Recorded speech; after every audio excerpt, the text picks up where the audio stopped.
Hello student, MP board कक्षा 10वीं के सभी प्रिय विद्यार्थियों को नमस्कार। आप सभी का हमारे यूट्यूब चैनल में हार्दिक स्वागत है। हम लेकर आए हैं गणित विषय एमपी बोर्ड कक्षा 10वीं के लिए गणित विषय के टॉप 20 क्वेश्चन। जो विद्यार्थी कमज़ोर हैं और जो विद्यार्थी अच्छे हैं पढ़ने में, वो भी इन प्रश्नों को तैयार करके जाइए, क्योंकि इन प्रश्न में से आपको बहुत सारे प्रश्न वार्षिक परीक्षा के पेपर में आपको 100% देखने को मिलेंगे। बिल्कुल सटीक हमने प्रश्न निकाले हैं। आपको हम दे रहे हैं टॉप 20 क्वेश्चन एमपी बोर्ड विद्यार्थियों के लिए। कक्षा 10वीं आपकी जो पेपर होने जा रहा है 13 फरवरी को, और एमपी बोर्ड कक्षा 10वीं के विद्यार्थी पहली बार हमारे यूट्यूब चैनल पर आए तो चैनल सब्सक्राइब जरूर कर लेंगे और वीडियो को लाइक कर लेना और बेल आइकन को प्रेस कर लेना, जिससे आने वाला हर वीडियो आप तक आसानी से पहुंच सके। अब देखिए, इसमें से मैं कुछ खास जानकारी वीडियो के अंत में बहुत खास टिप्स दूंगा आपको मैथ्स से पेपर के बारे में। कौन से प्रश्न किस अध्याय से हमने नहीं लिए हैं, उन प्रश्नों को आपको कैसे तैयार करना है, ये लास्ट में आपको बताऊंगा, तो वीडियो में अंत तक बने रहना। सबसे पहले आपका जो है टॉप 20 क्वेश्चन की अपन बात कर रहे हैं। विषय आपका गणित है, वार्षिक परीक्षा 2024 मैथ्स का पेपर 13 फरवरी को आपको जो होना जा रहा है। अब ये 20 प्रश्न हम दे रहे हैं। पहला प्रश्न है आपका माध्य वाला।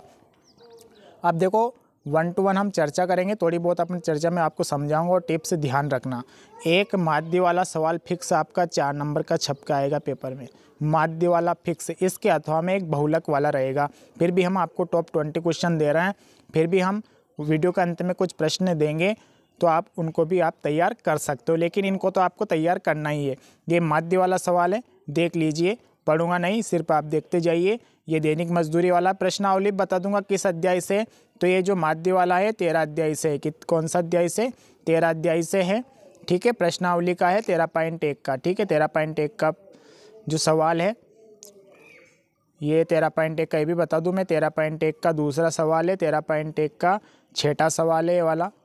ठीक है, ये दूसरा माध्य वाला देखिए, ये तीसरा सवाल माध्य वाला। ये 3 सवाल दे रहा हूँ माध्य के, ओनली तीनों सवालों को आपको तैयार करना है। और माध्य वाला तो आपको आसानी से याद होगा, अच्छे तरीके से बनाना आता ही होगा। माध्य वाला तो सरल सवाल है, 4 नंबर का आपको पेपर में 100% देखने को मिलेगा। ठीक है, जो फर्स्ट सेकंड दे रखे इसको अच्छे तरीके से तैयार करके जाइए। अगले प्रश्न की अपन बात करेंगे, प्लस पॉइंट अपन लेके चल रहे हैं। अगला प्रश्न है आपका प्रमेय से, 10 अध्याय से, बिल्कुल IMP प्रमेय। प्रमेय 10.1 के सिद्ध कीजिए कि वृत्त के किसी बिंदु पर स्पर्श रेखा स्पर्श बिंदु से जाने वाली त्रिज्या पर लंब होती है। 10 अध्याय से एक प्रमेय फिक्स आएगी आपकी। फिक्स मतलब फिक्स। ठीक है, ये 10.1 प्रमेय है और ये 10.2 प्रमेय है। 10 अध्याय से बिल्कुल आने वाली, छप चुकी है इन दोनों में से एक प्रमेय। ठीक है, दोनों में से एक प्रमेय आपको पेपर में देखने को 100% मिलेगी। ये 10 अध्याय वाली बात हो गई। जो अगले हम प्रश्न ले रहे हैं ये 11 अध्याय से है। ये उदाहरण है आपका 11 अध्याय से। त्रिज्या 4 सेंटीमीटर वाले एक वृत्त के त्रिज्यखंड का क्षेत्रफल ज्ञात कीजिए जिसका कोण 30 डिग्री है। ये 11.1 प्रश्नावली का पहला सवाल है। त्रिज्या 6 सेंटीमीटर वाले एक वृत्त के त्रिज्यखंड का क्षेत्रफल ज्ञात कीजिए जिसका कोण 60 डिग्री है।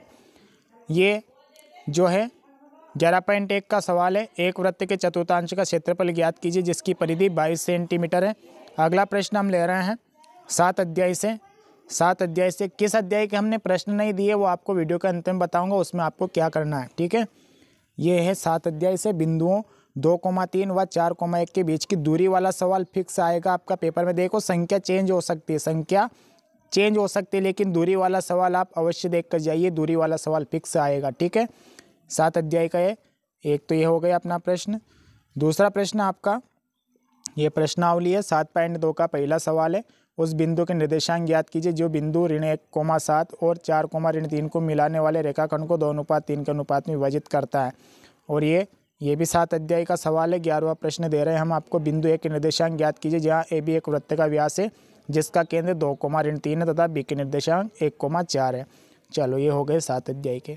अब बात करेंगे, देखिए 1.5 मीटर लंबा एक प्रेक्षक एक चिमनी से 28.5 मीटर की दूरी पर है। उसकी आंखों से चिमनी के शिखर का उन्नयन कोण 45 डिग्री है। चिमनी की ऊंचाई ज्ञात कीजिए। 9 अध्याय से 2 सवाल दे रहा हूँ आपको मैं।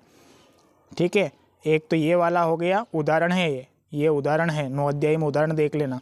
ठीक है, और देखो, मैं इसका सॉल्यूशन लेकर नहीं आया, सारे सवालों को सॉल्यूशन लाता हूँ। वीडियो बहुत लंबा होता है, आपको बहुत सारे प्रश्न याद होंगे, जो याद नहीं है तैयार कर लेना। ठीक है, ये है आपका प्रश्नावली जो आपका 9.1 है, उसका चौथा सवाल है। 9.1 का चौथा सवाल देख लेना। भूमि के एक बिंदु से जो मीनार के पाद बिंदु से 30 मीटर की दूरी पर है, मीनार के शिखर का उन्नयन कोण 30 डिग्री है। मीनार की ऊंचाई ज्ञात कीजिए। अब 8 अध्याय की बात कर लेते हैं। देखो ज़्यादा प्रश्न दे रहा हूँ मैं, ठीक है। टॉप 20 क्वेश्चन, ये टॉप है, टॉप लाया हूँ, टॉप क्वेश्चन निकाले ये 8 अध्याय का।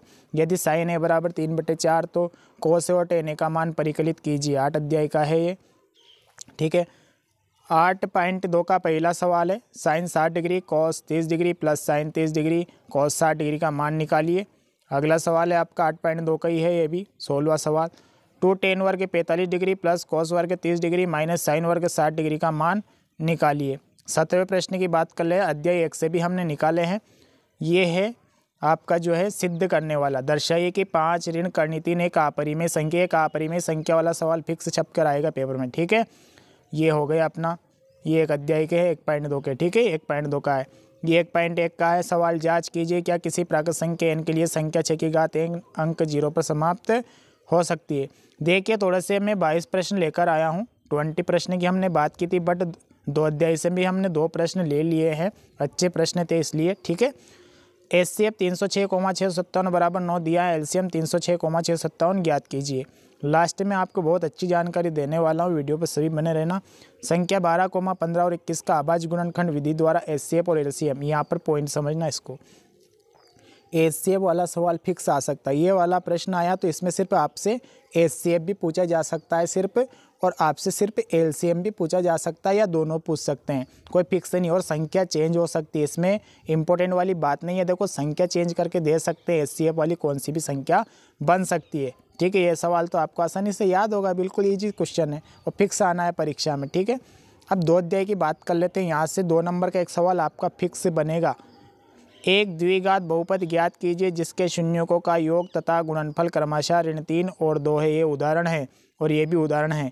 द्विघात बहुपद x वर्ग धन 7x धन 10 के शून्यक ज्ञात कीजिए। तो हमने एक टॉप 20 क्वेश्चन दिए हैं और इसमें हमने 2 प्रश्न और जोड़ दिए 2 अध्याय के। अब जिस अध्याय से हमने प्रश्न नहीं दिए हैं, क्योंकि अगर प्रश्न देते तो ज़्यादा बन जाएंगे ना और टॉप 20 में नहीं आएंगे, तो आपको मैं थोड़ी सी हिंट दे दूँ आपको क्या करना है। 3 अध्याय में विलोपन विधि और प्रतिस्थापन विधि वाला सवाल याद कर लेना, याद होगा तो आपको आना है। फिर 4 नंबर का आएगा विलोप, उसमें से हमने देखो निकाला नहीं, क्योंकि बहुत सारी समीकरण है, कौन सी भी दे सकते, इसलिए टॉप में क्वेश्चन में हम वो दे नहीं सकते। सिर्फ आपको विलोपन विधि प्रतिस्थापन विधि का पढ़ना है। और 2 नंबर का एक आएगा ज्यामिति बीजगणितीय रूप में समीकरण का निर्माण वाला आ जाए, या के का मान ज्ञात करने वाला आ जाए, कुछ भी आ जाए। 4 अध्याय की बात कर ले, जिस अध्याय से हमने नहीं दिए ना उसका मैं बता रहा हूँ। 4 अध्याय से मूल ज्ञात करने वाला सवाल आएगा, या विविक्त कर ज्ञात कीजिए, या मूलों की प्रकृति ज्ञात कीजिए, ये वाला सवाल आ सकता है। और एक जांच कीजिए कि द्विघात समीकरण है या नहीं। और एपी जो है आपका 5 अध्याय, उसमें से जो है एपी वाले में से जो मैं आपको बता दूं, देखो मैंने एक लॉन्ग वीडियो 1 शॉट भी डाल रखा है अध्याय 1 से 14 तक, वो आप देख सकते हैं, पूरे टोटल बता दिए उसमें इंपॉर्टेंट। अध्याय 1 से 14 हमारे यूट्यूब चैनल पे विजिट करके देख सकते हो। अध्याय 1 से 14 तक अगर आपको देखना है, ये कमज़ोर विद्यार्थियों के लिए लाया था मैं टॉप 20 क्वेश्चन, इनको पढ़ो, पास होने की मेरी गारंटी। अगर इन 22 प्रश्न अगर आपने तैयार कर लिए तो आपको कोई फेल नहीं कर सकता, क्योंकि इसी में से बहुत सारे प्रश्न आपको पेपर में, वार्षिक पेपर में 100% देखने को मिलेंगे।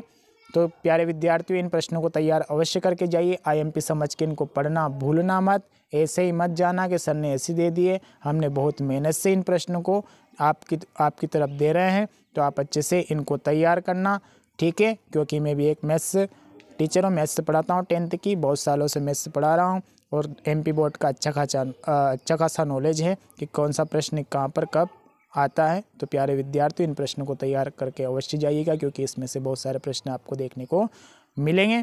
तो मिलेंगे अगले खास टॉपिक के साथ, तब तक के लिए से प्यारे विद्यार्थियों को जय हिंद, वंदे मातरम।